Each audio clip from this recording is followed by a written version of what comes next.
देखिए, कैबिनेट वो छोड़ेंगे आज न कल छोड़ना पड़े।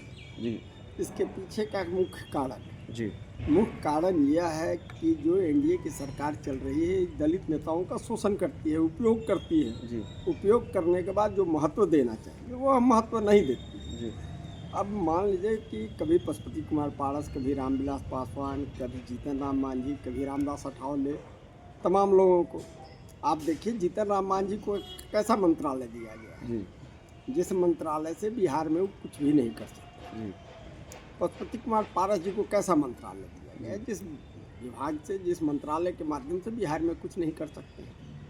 तो उपयोगहीन और दिशाहीन दलित नेताओं को समझ करके उपयोग कर रहे हैं। जी, उपयोग अब होने का चीज़ नहीं है। दलित वर्ग सचेत हो चुका है, जाग चुका है, अपना अपमान देख रहा है और उसी अपमान को देखते हुए अभी देखिए पॉलिटिकल दृष्टिकोण से ही बता देना चाहते हैं कि जी, झारखंड का चुनाव जी, एक भी सीट उनको नहीं दिया गया। अभी दिल्ली विधानसभा का चुनाव रहा, नहीं सीट दिया गया। अन्य जगह पर कहीं महत्व नहीं दिया जाता है। तो हमारे नेता बार बार कहते हैं कि राजनेता साधु का जमात नहीं होता है, राजनीति करना है। नमस्कार, आप देख रहे हैं 4 PM और मैं हूं अभिषेक मिश्रा। देखिए, पूर्व केंद्रीय मंत्री और राष्ट्रीय लोक जनशक्ति पार्टी के राष्ट्रीय अध्यक्ष पशुपति पारस के बाद क्या जीतन राम मांझी भी इंडिया गठबंधन का हिस्सा होंगे, महागठबंधन का हिस्सा होंगे? पशुपति पारस ने कल कहा कि कैबिनेट छोड़ देंगे। मोदी मंत्रिमंडल से इस्तीफे की धमकी एक तरह से उन्होंने दी। हालांकि बाद में इस पर उनकी सफाई आई, उनकी पार्टी की सफाई आई, कहा कुछ और गया, दिखाया कुछ और गया। तो पार्टी सफाई दे रही है, लेकिन जीतन राम मांझी कैबिनेट छोड़ने के अलावा बहुत सारी बातें कर रहे हैं। वो 20 सीटों की बात कर रहे हैं, वो धोखे की बात कर रहे हैं, वो औकात दिखाने की बात कर रहे हैं। हमारे साथ आरएलजेपी के प्रदेश प्रधान महासचिव केशव सिंह जी मौजूद हैं। पशुपति पारस, पूर्व केंद्रीय मंत्री पशुपति पारस के बेहद करीबी नेता हैं और जाहिर तौर पर राजनीतिक भविष्यवाणियां भी बहुत सटीक करते हैं, इसलिए केशव सिंह जी से आज बातचीत होगी। आप लोग तो ठीक है, अब इंडिया गठबंधन में आधिकारिक ऐलान ही बाकी है।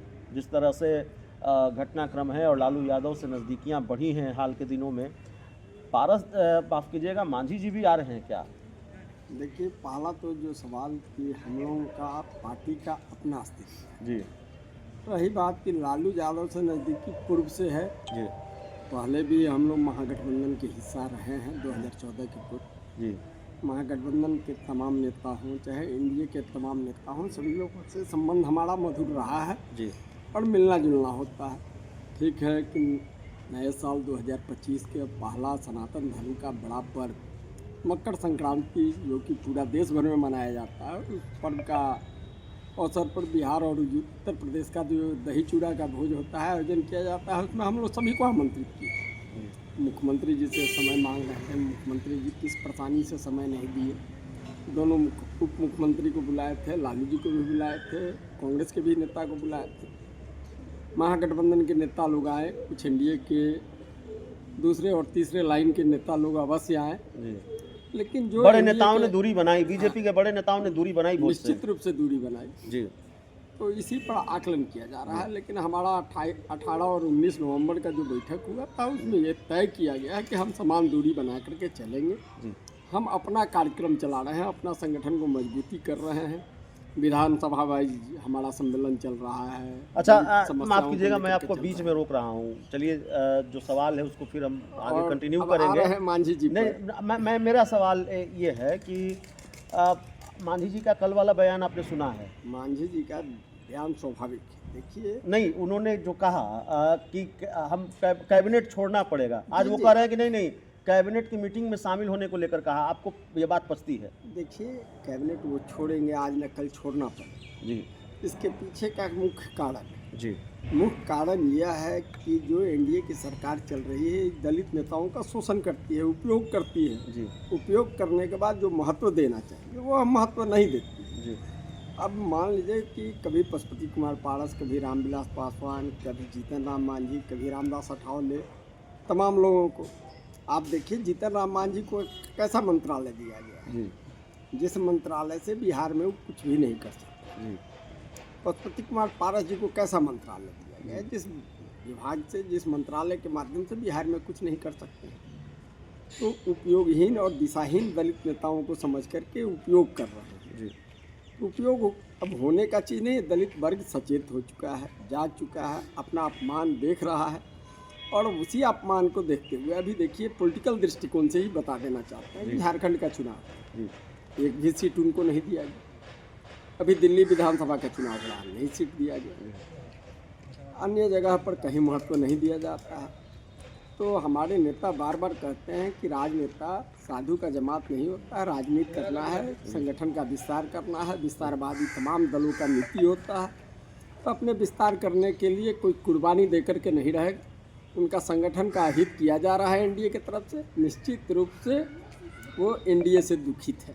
जी एनडीए से दुखी हैं, लेकिन सवाल ये है कि अब वो सफाई दे रहे हैं। अब कह रहे हैं कि नहीं, कैबिनेट की बैठक में शामिल होना था, उसको लेकर कहा कि कैबिनेट छूट जाएगा।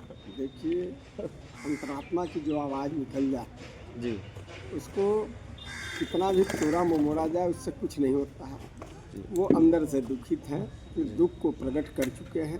ठीक है, कुछ लोग समझाए होंगे, बुझाए होंगे, बात से मुकर रहे हैं, लेकिन वो उनकी आत्मा की आवाज़ है। निश्चित रूप से उनका एनडीए में मन नहीं लग रहा है, दिल नहीं लग रहा है, सम्मान नहीं मिल रहा है। निश्चित रूप से वो अप्रैल मई तक एनडीए से आ गए। आपकी पार्टी से जुड़ा हुआ एक महत्वपूर्ण सवाल जिसका जवाब सब जानना चाहते हैं।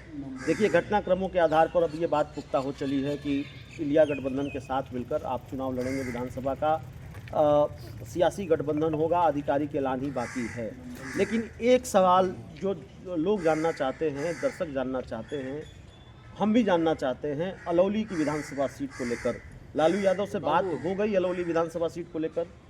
देखिए अभी हमारा कहीं किसी से गठबंधन की बात नहीं। हम तमाम सीटों पर 243 पर तैयारी चल रहे हैं। विधानसभा का सम्मेलन चल रहा है, मजबूती से हम तैयारी कर रहे हैं। ठीक बात है कि हमको अपमान एनडीए से मिला जी, हम अपमानित हुए हैं जी, हमसे दोस्ती करने के लिए लालू जी ने हाथ बढ़ाया है, हम उसका स्वागत करते हैं। जी, और देश की जो विश्व की सबसे बड़ी पार्टी भारतीय जनता पार्टी बिना गठबंधन की राजनीति नहीं कर सकती। जी, बिहार में दो खिम्मा बना हुआ है, दो खिम्मा के बीच की राजनीति है। जी। तो हम भी किसी न किसी गठबंधन का हिस्सा बनेंगे। नहीं, बिहार की सरकार को आप दलित विरोधी बता रहे हैं, सरकार के खिलाफ पशुपति पारस सड़क पर उतर रहे हैं, तो और लालू यादव से नज़दीकियां, रोज मुलाकातें, तो स्पष्ट हो गया ना कि आप किस तरफ जा रहे हैं।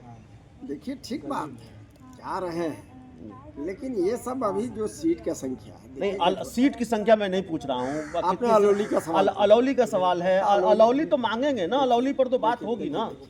हम निश्चित रूप से जो हमारा महत्वपूर्ण सीट है जी, अलौली है कि नहीं महत्वपूर्ण सीट? हमारे दल का आ रहे हैं उस पर जी, हमारे दल के जो भी महत्वपूर्ण नेता हैं जी, वो तमाम सीटों को हम मांगे। जी, किसी का सीटिंग हो चाहे गेटिंग हो, उससे मतलब नहीं रखता है। जी, हमारे प्राथमिकता में अलौली भी है, जी, राजा पाकड़ भी है, जी, सहित कई रिजर्व सीट है, जी, कई जनरल सीट है। जी। इन तमाम हाजीपुर लोकसभा क्षेत्र में आने वाली भी कई सीटें हैं। जी है, लालगंज है, हम महुआ में परसों सम्मेलन किए हैं, महुआ भी हमारे पास है। लेकिन जब टेबल टॉक में कोई गठबंधन से बात होगा उसमें फाइनल होगा। जी, अब हम अपना ये मान ले आज जी, कि हमारा गठबंधन हो गया, चाहे बिना सीट का तालमेल का, चाहे कुछ, हम अपना सारा गतिविधि रोक दें, जी, ये उचित नहीं है। राजनीति करना है, हमारी अपनी तैयारी रखनी है। जी, ठीक बात है कि कल हम अलौली ही आप कह रहे हैं, जी, संजोग से हमको अलौली सीट नहीं मिली, जी, नहीं मिला तो ठीक है कि हम गठबंधन में रहें चाहे एनडीए गठबंधन में रहें, अभी तय नहीं। खगड़िया लोकसभा क्षेत्र की दूसरी सीटों पर लड़ेंगे। जी, यदि हम लड़ेंगे तो हम अपना वोट तो कम से कम ट्रांसफर करा दें जिस गठबंधन में रहें। जी, तो उसकी तैयारी चल रही है, उसकी तैयारी ईमानदारी पूर्वक मजबूती से हम लोग कर रहे हैं। आवश्यकता आएगा पड़ेगा तो हम अपनी ताकत को दिखाते हुए जिस गठबंधन में रहेंगे उसको जिताने का काम। चलिए, तो इस पूरे इंटरव्यू में इतना ही। जिस गठबंधन में रहेंगे अपनी ताकत दिखाएंगे। बहुत बहुत धन्यवाद।